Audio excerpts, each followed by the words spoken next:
Hey everyone, and welcome to Screams After Midnight. I am Peter, that is Tim. We talk about horror movies on this show, and in this episode, we'll be discussing a winner of a Patreon vote every month at patreon.com/MailFuzzTV. Our patrons vote between 4 films. The theme for this vote was... well, Tim, explain the theme for this one, Tim, because you came up with it. I think I was trying to recapture a specific period of time in my life. So it was basically just crappy ghost movies that came out while I was in middle school, early high school. I think all these movies kind of came out around the same time. I think most of them were 98, 99, and then this one was 2001, I believe. But they all kind of feel like they're from that same period. Yeah, and they're also they're all kind of these weird remakes. Because I feel like now we're getting in the 2000s, I feel like we started getting more remakes of classic franchise stuff like Texas and Friday, but these were the remakes of the classic horror movies House on Haunted Hill and The Haunting, and I don't know if 13 Ghosts is considered a classic.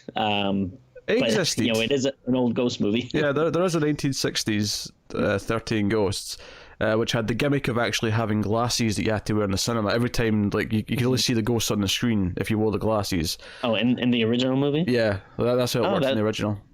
Oh, that actually sounds pretty interesting. It's different, if nothing else. And it actually explains one of my big questions about the movie, which was why do we need these glasses? Because I didn't think the movie was in 3D, because I don't think we were doing 3D yet. No, the movie wasn't, though. Because it seems anytime someone has to put on glasses in a movie, I just assume it's a 3D gimmick, But I didn't think that was weird. But that explains it, though. It's a callback. So our patrons voted for 13 Ghosts, or as Tim pointed out before we started, the real title is Thir13en Ghosts. So we're going to talk about this, and I'd seen this before. Sorry. Well, the thing that annoys me about I don't like replacing numbers for letters, but if you are gonna do it, I feel like the numbers have to look a lot like the letters. I don't think yeah, the 1 and the 3, I don't think they look like. Were they supposed to be the T and the E? Yep. I mean, the E kind of makes sense. Yeah. But I mean, the same thing with 7. It's not. 7 doesn't look like a V. What do you do? It's a number. We get it. I don't know. Stupid. Yes. Right. But you saw it before, though. It was one of your favorite movies growing up. Is that what you're going to say? I was not going to say it was with Tim. How dare you? I was going to say that this came at an era right at the start of 2000s where I had started buying DVDs. I was just at that age where I had a little bit of money that I was buying my own DVDs. And I remember buying a lot of movies. And one of the movies that I bought, blind bought, I had not seen it when I bought it, was 13 Ghosts on DVD.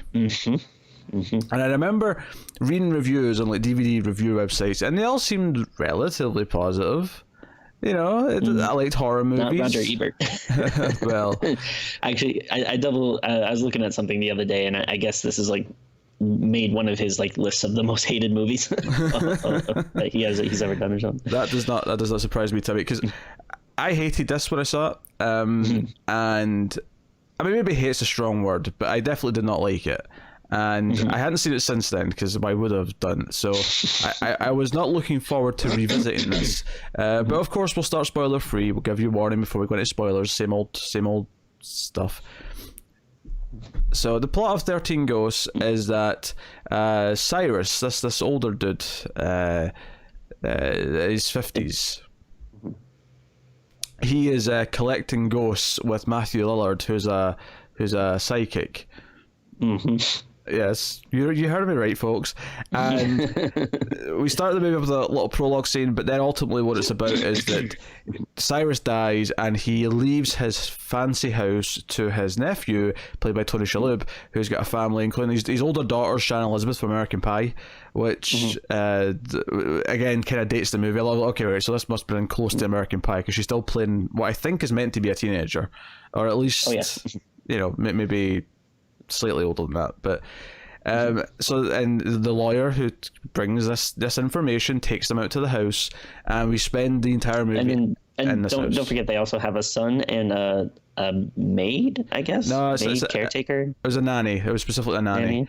Okay. Which I thought was because really... her whole thing is she keeps saying like, "Oh, I'm not a maid. I'm okay." Yeah, which I thought was particularly weird because the family's story is that the mum died in a fire like 6 months ago, and they're down in a luck. They had to give up their house and move into a small apartment, and they're still paying for a nanny. It makes absolutely no sense. Like I was so befuddled by this. Like, yeah, like the opening scene, well, after kind of the cold open, but then it kind of goes into them like complaining about how they have to live in this like small apartment and they're so cramped and they get money troubles. But then you have a nanny, like what? And she's a live-in nanny. She lives there because when they go to the big house, she's like, "Oh, I wonder what my room's going to be like." We all get our own bathrooms, and I'm like, well. Maybe the first thing you do is stop paying for a nanny, and maybe your financial troubles won't be as bad. Yeah. And like, there's so much stuff he could have done. Like, all right, so his wife just died, so maybe this is his wife's best friend who's trying to help them, get through this tough time, or maybe like the wife's sister or some type of relative, or there's a ton of things you can do. Just a nanny just makes it feel like so weird. And because it's not even like they're just a little hard up for cash. Like they could have afforded this before. It's just starting to get a bit rough. Like we see past due notices on the rent when they go to the house and they see all these fancy art pieces and artifacts and things like that. Like, oh, this must be worth a lot. Like their eyes are lighting up with dollar signs. Like they're in a rough spot financially, and they've got a nanny who lives with them. I don't know. It's funny. There's there's a lot of fancy art stuff. Oh wait, I'm sorry. Are you talking about the uncle's house or? Yeah, the uncle's house. Yeah, okay. Yeah, because there's all this fancy art stuff, but then there's a one room, which I guess maybe supposed to be kids' room or something, but it had Spawn toys on it. It was just funny seeing that. Yeah, so Tim, I mean, I've not revealed how I feel about it now rewatching it, but I'll save that for after I ask you. Tim, did you enjoy watching 13 Ghosts? So similar to you, I remember seeing this as a kid, so I think I would have been 15 at the time if I saw it when it came out. And I don't think I saw it in theaters, but I do specifically remember the DVD. And actually, one of the reasons why I remember it is because of the special features on it, because we'll get into it more, but with the ghosts in the movie, I remember the DVD had these not super in depth, but these backstories on the actual ghosts and stuff. So I remember watching that. So when I first saw it growing up, I feel like I don't think I necessarily hate it. I know I didn't love it, and I think my kind of takeaway was that it had a really cool premise that I liked, but it just the filmmaking is just not really up to snuff. And rewatching it, I still kind of feel the same. I actually really, really like the premise. I think it's cool. It's kind of, I mean, basically it's like Jurassic Park, but with ghosts, which I think is an awesome idea. But just the acting's not really great. The characters aren't interesting. There's a few kind of cool death scenes, I guess. And the ghosts, I don't know. I think that they're kind of interesting, but I don't know. I think they probably maybe look cooler in a horror game or something than an actual movie. But the way they shoot around the ghost, though, is very annoying. It's this kind of a rave strobe light kind of effect that it really wore down on me after a while. So I don't know. I have a few positive things to say, but overall, not a very good movie. Yeah, I'll Die is a good movie. I think is bad. Not the worst thing ever, but sure. I think my problems stem from a few just creative choices, and I think the ghosts look terrible, mainly because they just feel so. They're just always in the light. There's always these bright lit rooms. It's always just people painted kind of pale and. I just for me, this is everything I hate about ghosts. This is everything I hate about how movies show ghosts. I like when you don't see them, when it's implied, when it's dark, when it's creepy. Nothing in this movie's creepy, and And a big problem I have with this actually is the house itself. I think this house is a terrible setting for a horror movie. Like, terrible. Oh yeah, like everything, like all the quote unquote, I guess, action or supposedly scary moments, like they all take place in like these hallways that like all look the same, and it's kind of like, yeah, it's like you're never in a room. There's never really anything interesting to keep it apart. And then I guess the idea of the walls is kind of interesting, but yeah, it doesn't really work especially for like a whole movie. Yeah, just to set up what we're talking about here. So all the walls are glass. Everything is glass, and all the rooms look the exact same. All the halls look the exact same. There's like Latin writing on the glass, which is used to like keep ghosts from like walking through and things like that. But ultimately, my two big problems with it is, one is everything is very bright, very light. There's no mood or atmosphere in the visuals. And the second problem is what you were getting at there. Everything looks the same. There's no geography. I never understand where we are. And and I realize that maybe what they're trying to do here is that they want you to feel like a maze, like they want you to feel like you don't really know. But honestly, for a movie, that's not that interesting. Like, it's not that exciting. Like, yeah. I need some grounding in where I am in the house, because at one point, because they do a thing at one point which I really like in a lot of movies, is they retreat to the library and it's kind of like a safe room. And I'm like, this would be great if I understood the context of where this was compared to everything else. If I understood where the stairs were at the basement that everyone keeps being afraid to go down to. But I never understand anything. The basement looks the exact same as the stuff up top. Like, and then on top of that, the middle of the house has this ridiculous CGI machine that's like all these spinning gears, and it's so early 2000s, and I hate it. I hate it with every fiber of my being. So that's the thing. The characters, like you said, are dull, to unlikable, to cliched.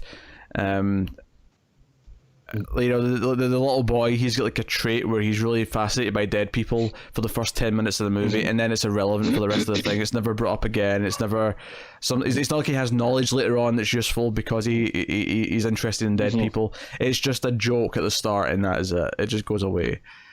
Like the two kids, they really have like no personality. I was kind of laughing because the young boy looks like so, like early 2000s. It's insane. Like he has those I don't know what they're called, but like those kind of necklaces like people used to always wear, and then like his haircut and clothes just that kind of made me laugh. But I mean, they kind of like disappear like pretty close to the start of the movie, and then you barely, maybe that's like a minor spoiler, but whatever. But like, yeah, you barely see them throughout the most of the movie. And I think the one thing that is interesting is these ghosts in the movie, but you really don't learn anything about them. And I feel like, you barely, like get anything with like there's like, it feels like there's only really a little bit of interaction with maybe like 3 or 4 of the ghosts. Like it's you think you would get more, but some like you barely see any of. At one point it lists off all the ghosts, and I'm like, how am I ever meant to remember all these or care about all of these ghosts? Like, there's 2 or 3 that are kind of stick out a little bit more for one reason or the other. And that's kind of it. There's cage head lady, there's naked lady, and there's guy with like spikes in his head. Yeah, they loved the naked lady. Yeah, they used her a lot. I wonder why. So, and I actually did go back and I looked up on YouTube the profiles of all these ghosts, because they did, and I'm pretty sure it was on the DVD, but they like each ghost they did like a 3 or 4 minute kind of backstory of how the ghost came to be, and it's narrated by Cyrus. So that actually was kind of interesting, but again, it's like so weird that it's like just totally like not even brought up at all in the movie. Like it just feels like, oh, this is like the kind of the coolest, most interesting thing, and you're not even really going into that much detail about it. Yeah. The ghosts are frustrating to me, because every time they show up, I was just kind of taken out of the movie again, because it just there's no attempt to actually give them atmosphere. And I feel like outside of the boobs from the one naked ghost and like one extreme death, this could easily be PG-13. Oh, sure. Yeah. Like, there's nothing about it, and that's not to say that I think it needs gore and stuff like that. I'm not, because I don't. It maybe I mean, maybe if it had more gore, it would make up for the lack of everything else. But it lacks any kind of, and then the actual plot is just kind of everything I hate about like horror stories from this like period, or specifically supernatural stories. I think if you'd asked me in high school, if I like movies about ghosts, I'd have said no, because I feel like most of the ones I've seen and the years leading up to that point were all like this. There were all these terrible over-the-top things with CGI, a plot that involves some sort of ritual that the bad guys try to like pull off, and ridiculous CGI mechanical cogs and devices. Like I hate all of it. I hate it. Yeah. It really does feel like very very video gamey to me. Like this kind of feels like a PS2 game. I can see that. And not in a good way. Yeah. Yeah, don't get me wrong, I love PS2, but yeah, especially some really good what do you call it, survival horror games on it. But yeah, is not up to snuff. Yeah. And you could have totally played more with the concept that only people wearing the special glasses can see the ghosts. Like, I feel like they did nothing with it. Like, all we got from it was that one character would see the ghost and say, "Hey, put these on and look at the ghost," and then they put it on and then they'd get a fright as well. Yeah. And I'm like, why not do a scene where you go into like a dark corridor or something like that, and there's ghosts all over, but only one person has the glasses, so they have to direct everyone else. Like, it's such a simple idea for a scene, but that would be really effective. But there's nothing like that in the whole movie. Oh yeah, definitely. No, it seems like it could have been, kind of interesting, but yeah, it really isn't. Again, I really didn't see the point of it in the movie. I'm glad that you mentioned that. Yeah, it was kind of a thing with the original, but yeah, if you're going to keep it in, at least have a point. What I really hated in this movie, and again, I feel like it was kind of a product of the time as well, was like I really did not like the score. It has this kind of like very kind of like twinkly, like almost like uplifting in parts kind of like music to it that I was just like, this does not like fit the movie to me. Yeah, no, the tone was all off. Speaking of things of the time period, at the start when the lawyer brings the will, when Cyrus has recorded like a video for them, and he plays it on a computer, the media player that's playing it was like, "Wow, this is taking me back to the year 2000." Yeah. Jesus, I'm feeling old. Like, in a weird way, like I did kind of like watching it from a nostalgic perspective, because like all this stuff is like stupid, but it is kind of fun sometimes to watch and go like, oh man, like yeah, remember when stuff was like that? But it doesn't make a good movie or an entertaining watch. But sometimes I do like kind of be reminded of that stuff. Yeah, you get a chuckle out of a couple of things, yeah. It'd be very weird. Like I feel like people are kind of just starting. Like obviously, everyone loves like the '80s, and I feel like people are kind of starting to come around to the '90s now. And I do wonder if there will be a time when like, people will start feeling nostalgic for like the early 2000s. Oh God, I hope not. I can't imagine it, but who knows? I mean, all of a sudden everyone's talking about like the Daredevil movie and. Oh no! Like, No. Early 2000s is like one of the worst periods ever. I'm not having it, Tim. I'm not having it. We'll see. I'm not having it. Yeah, I mean, other than that, like, what's there to talk about? Like, the direction's really simple. Nothing. If anything, there's a couple of scenes where I was noticing the editing's a little bit too over chaotic. There's a scene in the library where like a character's explaining something about this demonic book, and I swear it was cutting between shots every like 2 seconds, and it was really starting to bug me. Yeah. Well, that's what drives me crazy when they have like the ghost shots, because it is like this like nightclub rave kind of thing where it's like the ghosts are like going in and out, and there's always like like this like kind of like loud like sound like whenever they appear and stuff. And yeah, I do think it would have been like kind of cool if the ghosts were more subdued and creepy, and yeah, it's not in your face and over the top. Like you could have actually had a little something more here, but unfortunately not only that, there's not even really any build to them. Like, I feel like the first time you see a ghost, it's just kind of like, there's a ghost. Yeah. No big deal. They're just there. Did it drive you crazy that like I don't know, it didn't really seem like there was I don't know, like much rules to them.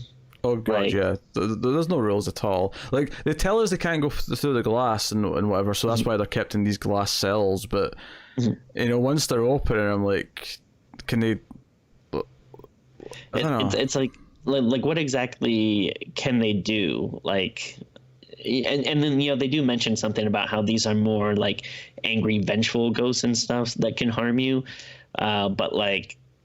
Yeah, you never really get into, all right, what's the extent of their power? Like, are they basically, they kind of just seem like they're regular people, just that they're ghosts, that they're basically invisible. Because it's not like they were doing, you know, like crazy stuff like making things levitate or, you know, making the walls bleed or, you know, or flying or, you know, stuff like that. Like, it seemed like they were kind of just doing like normal people stuff. They were just, you know, very strong and yeah, you couldn't see them. Even at one point, I wasn't even sure if they could interact with people directly. Like I was wondering if they had to like trick people into doing something or going somewhere. It wasn't until like halfway through the movie where someone actually physically gets touched and like hurt from a ghost, and I was like, okay, they can actually just hurt you directly. I think my problem then is that it feels like they get away from the ghost far too easy. There's points where like they'll escape and like you've went through like a panel on the door and the panel's still open. What is to stop the ghost from climbing up? Can the ghost not climb? Is a ladder a problem? Like, but you know they treat it as if, no, that's it, danger averted for now. Let's regroup. Like, okay, sure, sure. On top of that, you have some lame, predictable twists and some, other things. So, I guess we'll go full spoilers then. Full spoilers for 13 Ghosts, and we'll go from there. So yeah, Cyrus is still alive, despite the fact that we saw him with a big bit of metal sticking into him in the opening scene. He's still alive, and he wanted the family to come here because he's doing some ritual to open a doorway to hell. Why? Who knows?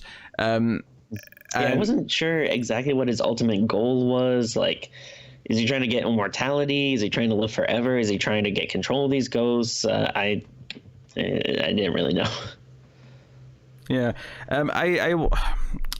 So he gets his nephew and his family there because he needs someone pure of heart, and that's his nephew, Tony Shalhoub, who to basically sacrifice himself as the 13th ghost. So technically there isn't actually 13 ghosts in the movie, there's only 12. He's the 13th ghost, but of course he never actually dies at the end, so there's no ghosting happening. Yes, thoughts, Tim. Yes. No, you're right. Okay, all right. I guess if you want to count like Matthew Lillard's ghost, I suppose, yeah, he does technically have a ghost at one point. So yeah, Matthew Lillard is in here. He helps in the opening scene with getting the ghost, but he's clearly not very happy about it. And then he shows up pretending to be a power guy at the house, and then very quickly reveals that he's really just this psychic, and that he's there to try and figure out what's going on, and ultimately just wants to leave with the family. But the house, of course, locks up like a prison once everything starts going. I found his character to be so frustrating. Like I don't necessarily think he's like a bad actor. It's just I don't know if it's the characters he's playing or like the choices he's making or people want him to make, but I just find him so frustrating. And like this and Scream, he just really irritates me. And then especially in this movie where every 5 seconds, it's not enough that he's seeing the ghost with his glasses, but it's also like he's having these like ghost seizures like every time like something happens, where he's like, and again, it's just annoying in the editing. Yeah, the way it's like flashing back and forth. He's also the only good character, if you will, as in not evil, who dies. And for some reason they decided to show us that he was going to die early because he sees a vision of it when he touches something. Yeah, and the thing the complaint I have about that, or actually two complaints. One is it feels like kind of a quick character turn for him out of nowhere. Like, because throughout the whole movie, it kind of seems like he's basically just a greedy dude who just wants to get, what he's owed. Like basically the reason why he's there is not to warn the family, but rather to get money that he's owed. And like kind of out of nowhere, like he just decides to sacrifice himself, like and give this kind of like touching little monologue where he's like, oh, like my whole life, I've just been looking out for myself, and maybe it's time, I started looking out for someone else, or like some garbage like that. But I just feel like there was no character growth. But then, of course, the other thing that annoyed me about that part is, they are carrying this door that they take off, whatever, however you do that. Yeah, when the ghost tries to come at them, they have this door as kind of a shield, and like they're in a corner with Anthony Shalhoub's behind it, and Matthew Lillard's like, there's only room for one person behind there. I was like, are you sure you couldn't squeeze in there? Like, I feel like you guys could make it work, but I don't know. It's the end of Titanic all over again. Yeah, pretty much. Tony Shalhoub was Rose. But yeah, it was stupid. It's like you said, I don't know why they had to show it to us beforehand, and it just felt like unnecessary. I think that's the other complaint you could have here, is that there's actually very little danger in the movie. It feels very toothless because none of the actual characters that we're supposed to care about, and I say supposed to because I don't care about any of them, but the characters we're supposed to care about, none of them ever actually die or even get in that much danger, it feels like. Like, sure, there's one point Shannon is being grabbed and and at one point Tony Shalhoub gets clawed, but no one who's not an evil bastard ever actually dies, except to an extent Matthew Lillard, right? Everyone else who dies is, the lawyer gets killed, he gets sliced in half by the glass door, and that's an okay death. That was. Yeah, I actually enjoyed that one. Like it was kind of cool, and like effects wise, it looked pretty decent. Yeah, but like there's very little else in the movie that makes me feel like the actual characters are in danger. It feels like a very. Like I say, toothless is the best word I've got for it. It just feels very toothless as a movie. Yeah, that's a good point. Like I don't know. I think maybe it might have been interesting. Maybe if you keep like instead of having a giant, glass house with, these protection spells on every pane of glass. Like I don't know. Maybe just make it like a normal house with like, every so often you have rooms with these spells or whatever, but maybe not to the point where you're constantly like, pretty much like surrounded by protection usually. Yeah, it's like it. Yeah, that's very weird. And again, and then the thing is too is like when you're like going from like place to place, it's just like boring, and you're just going down like a hallway. Like a glass hallway is not interesting to look at, and no. I feel like so much of this movie is them running from a hallway, and then a section of the hallway closes, and it's like, whew, we're safe. And then another section opens up. Oh, there's a ghost. All right, let's run. And door closes. We're safe. It's yeah, that's the movie. And I think a glass hallway, a singular, is fine. Like if that was like one distinct room in a house with lots of different styles of room, that would be fine because it would be distinct. The problem here is that everything looks the same because they're all glass hallways. It's very frustrating, and it's hard to get into a movie like that, especially when on top of that you don't really care about the characters. It feels toothless, so none of them feel like they're in danger. And obviously people are going to say, yeah, but other ghost stories don't necessarily have lots of character deaths, and you're right, they don't. Like you watch a Conjuring movie or whatever, like because the movie's about a possession, the movie's about like the exorcist coming to the house and trying to get rid of the demon or whatever. This is different because as much as this is a ghost movie, it's kind of more of like 12 serial killers are in the house. They just happen to be ghosts. Yeah. That's a good way to put it. Yeah. It definitely feels like a movie that's supposed to have more of a body count. And it just doesn't. And that's kind of frustrating. And there's another character actually who's introduced. We see her in the opening scene. Oh, right. And then she shows up in the house about halfway through and kind of helps save the day a little bit. And the big twist with her, we think she's against Cyrus the whole time, but then the big reveal at the end is she's actually working with Cyrus, and she's. And here's my problem: that not only is this twist boring because I don't care about this character, and there's barely been anything with her to give a shit about her, or this this heel turn, is that within 5 minutes of revealing it, he just kills, like, Cyrus just kills her anyway, just because she's done her thing now. There's like no interesting dynamic between them. There's nothing that's revealed about her through this relationship. It's just it's really just for the moment where she knocks out the Maggie, the nanny, over the head, and that's kind of it, and puts people in danger. And I think what's really frustrating is that none of our characters ever learn she betrayed them. That's true, yeah. No one knows. Tony Shalhoub never knows that she was a bad guy, and just seems to forget that she existed when they're leaving the house at the end. Yeah, I didn't even think about it, but yeah, that's a good point. All right, so two things that bothers me is like she first appears and she chases away a ghost. I think it's a jackal that's like attacking Tony Shalhoub, and she throws a flare at him, which I guess is a thing that can what dispel these ghosts or whatever. But I kept waiting for them to explain why. Yeah.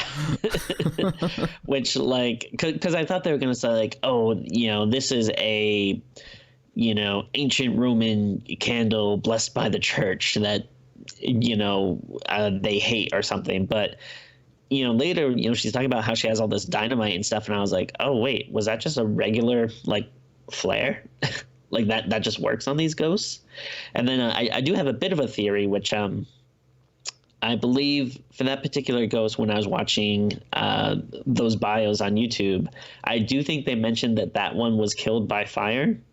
Okay. So maybe that's why that worked. But again, it's like, you can't just do that in a movie and expect us to understand it or make sense. Like, if there is a reason, I feel like you got to mention it.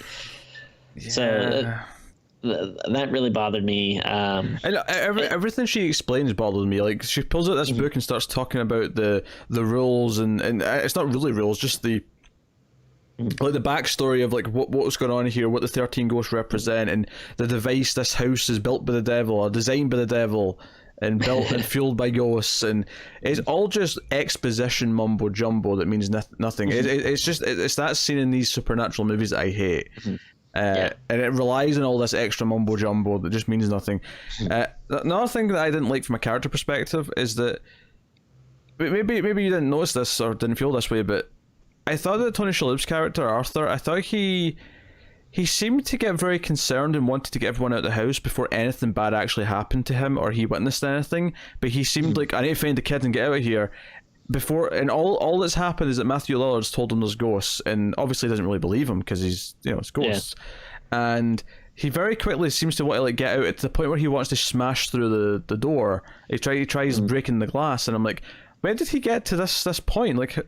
He went from being happy he's got a new house to freaking out and wanting to find the kids within about 5 minutes, and nothing really happened in that space of time outside of some sounds of gears moving things around. And I get that he's concerned that he wants to find the kids and he can't do that, but he gets to the point where it feels like he's already a character in a horror movie who's scared for his kids' lives. Just before anything that's really dangerous has appeared or presented itself in a way that would make him think that they're in serious danger. No, that's totally fair. Yeah, he really just goes from 0 to 60 in no time.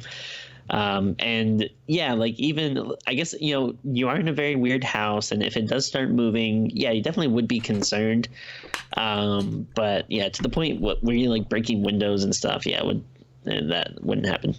Yeah, it went from nothing to being the concerned parent. We need to get outside of this house immediately. I was like, why do you believe you need to get outside the house? What scared you to that point at this part of the movie? Nothing has. It's not until that he sees his daughter being dragged up a wall. Maybe I was okay, fine, right now you've seen some evidence. You've seen the fruits of the hell that's in this house. I don't know what I'm saying anymore. But I don't think it's the worst thing ever, because it's not obnoxiously bad. It's just painfully mediocre in every single way. Yeah. I mean,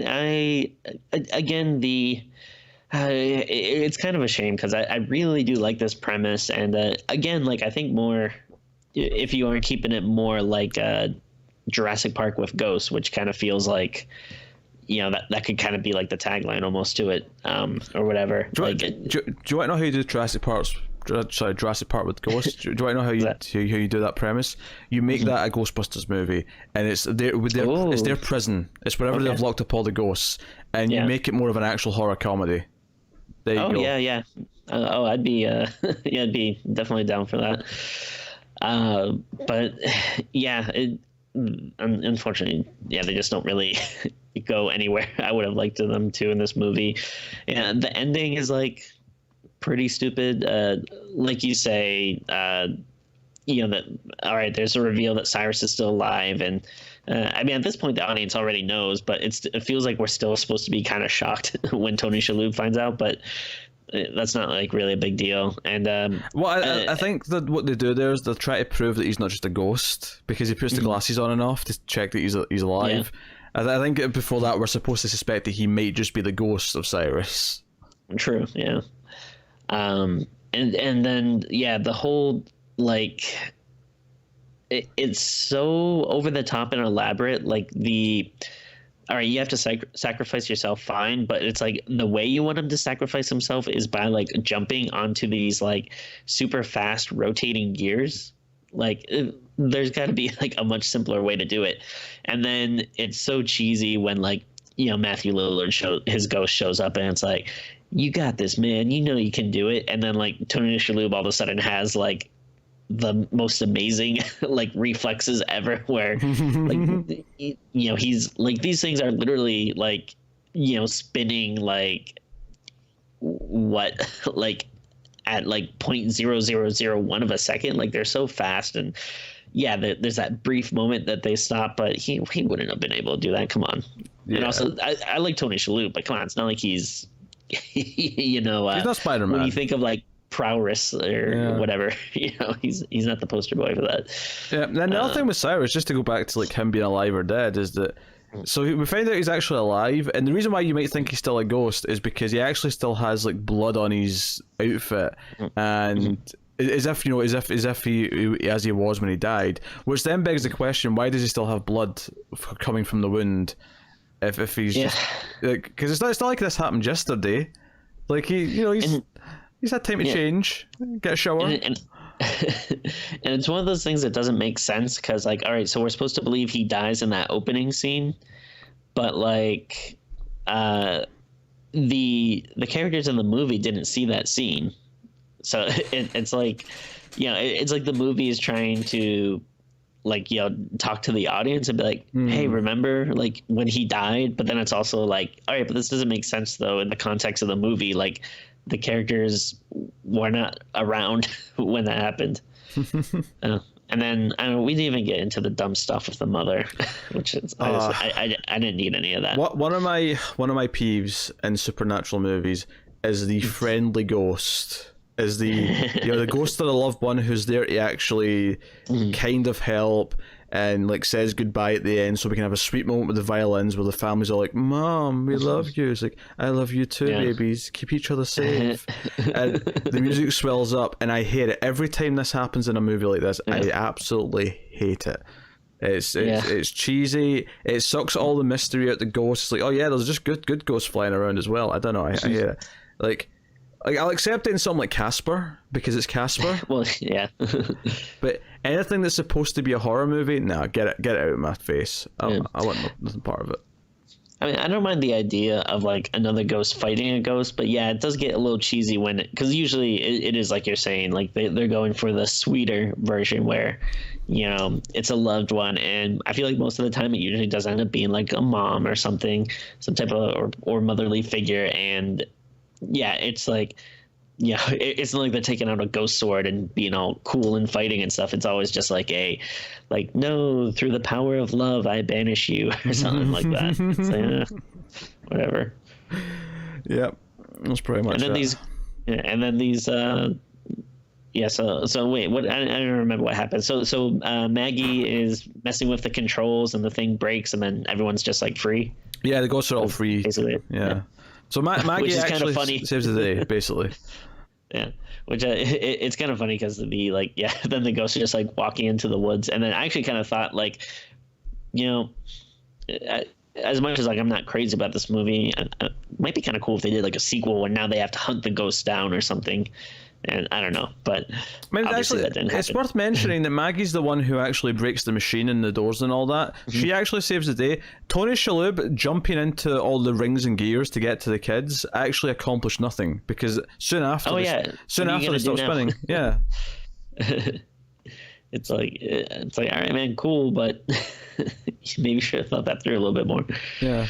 And then yeah, and like and again, like Maggie just feels like kind of like comes out of nowhere. Like it could have been so much more interesting. Like, yeah, if once she gets knocked over the head, if she wakes up and now she's trapped with a ghost, and like you said, maybe she doesn't have glasses, or maybe she has one but it's like broken or something. Like, feels like could have done some more cool stuff, but yeah, they don't get creative with the core premise with the glasses, and I feel like there's a lot of stuff you could do there, but they just don't, which is a shame.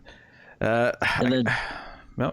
the and like the ending is so stupid when it's like so the ghosts leave and then you kind of have a sweet moment with the family, they're reunited and stuff, and then you think it's the ending, but no, they have to have like a quick 20-30 seconds of Maggie leaving the house and she's just like spouting off all these jokes, and it's just like so unfunny and out of tone, but like just saying all this stuff like, oh, I don't get paid enough for this, and like, oh, don't expect me to clean this up and all this stuff, and it's like you just went through like the craziest shit in your life and you're gonna you're cracking jokes to literally no one, like and again, it's just like, what tone is this movie going for? It feels like it's really all over the place. It feels of the era. It really does. Yeah, it feels like the sort of jokes you'd hear in movies like this.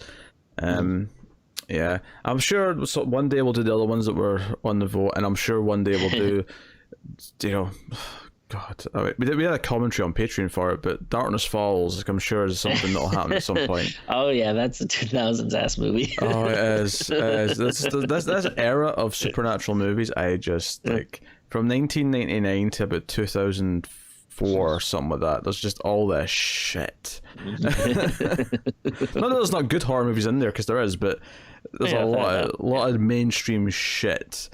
So anyway, Tim, what are you going to rate 13 Ghosts? I think maybe I'll give it a 3.5. I was trying to think if I wanted to give it a 4, but it still feels maybe a little too high. Again, I really do like the premise, and I think like the idea is kind of interesting enough alone, and yeah, like some of the watching it did make me feel like a little nostalgic, like especially kind of like you were talking about that time frame when like you are just starting to get old enough to, and DVDs are just kind of like breaking out, that it does feel like a time where you would like get anything and like watch everything and watch all the special features, so it did give me some nostalgic feelings for that, but yeah, ultimately it's just it doesn't do enough with it. And maybe if it was a little more consistent, had some better kills, like a higher body count, I could probably bump it up a little bit, but yeah, that's what I gotta go with. Yes, it made me nostalgic for regret. The regret I felt after watching it, after purchasing the DVD, which I'm sure I got it in like 3 for whatever price, and I'm sure it was a cheaper option, and that's why I got it, because it was one of the bargain discs. But but I just, man, movie's not good. I'm going to give it. I actually thought I was going to be too harsh by giving it a 3, but honestly, after talking about it, I think it's so bland and lifeless. It's so toothless that and it's full of things that I hate. So I'm going to go with a 3 out of 10. Yeah, I mean, yeah, definitely. Like, there is stuff that could have bumped it up, like because I did kind of think when you have like that first kill with the lawyer. Which it's kind of funny because he's not even killed by a ghost. He really like. So, did the ghosts only kill one person? They only killed Matthew Lillard. Didn't they all carry Cyrus into the gears to chop him up? Oh, sure. Yeah. Oh God, I forgot how Jeez. CG. I know the CG was rough in Yeah, that scene. I forgot that. That's insane. But yeah, like the ghosts like didn't even like, as much of a scary presence as they're supposed to be. They really don't do that much. And like, yeah, the most gruesome death will probably be that lawyer scene, which is just done is kind of an accident by the house. Yeah, the ghost makes him back into it, but like other than that, Yeah. it's not the ghost herself that's doing it. But that is like such a crazy over the top death that you do kind of think. Oh, and even like the opening scene is really over the top with like a truck spraying blood and all this stuff, and you kind of do think like, okay, like probably not a good movie, but if this is what we're in for, if we're going to see a bunch of crazy deaths and gore and stuff like this could be kind of cool. But ultimately, it doesn't do that. Which if they did more stuff like that, could easily, see this being like a bad but fun, cheesy, like movie more in the 4, maybe even 5 range or something. But it never goes that far. It aspired to be a 4 out of 10 and just couldn't quite make it. Well, I think with what they're working with, it never would have been like a 7 or 8 or something. Yeah, I know. It's rough. It's rough. No, it's just from a dark period, dark period, and my life and the history of cinema, and Tim's life, I'm sure, also a dark period. Yeah, it's a dark period. Yeah.